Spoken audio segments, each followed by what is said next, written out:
Okay, so what I have here is some wet powdered juice. I think it was in the ref and it got wet somehow, maybe due to the moisture inside the container. It wasn't sealed properly.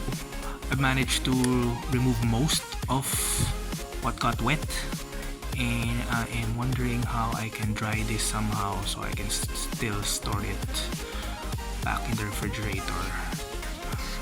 So I thought maybe I can try microwaving it. Nice. I tried googling what would happen if I microwaved powdered juice, and I couldn't find anything. And I'm just too lazy to deep dive any further. So I'll just do it myself. Fine. I'll do it myself. Let's pop open the lid a bit. There.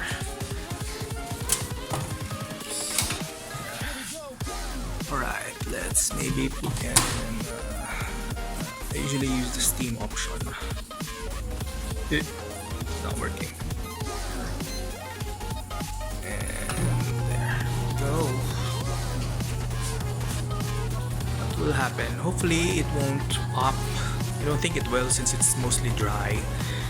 And I assume it would just dry out the wet part. 5 minutes later.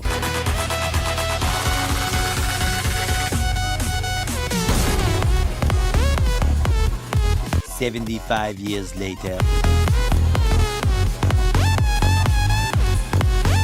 That's 10 seconds done. Let's give it another 10 to 20.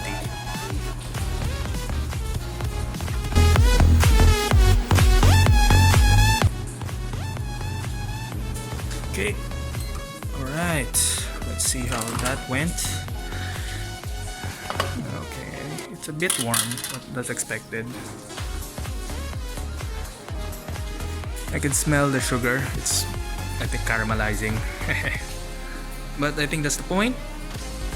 That it should dry out. And yeah, I think that went pretty well. I don't think I should heat it any further since I can smell the sugar and it might caramelize any further. So yeah, that went well. So I guess the answer to my question is you can, just not very long since you can already smell the burnt sugar.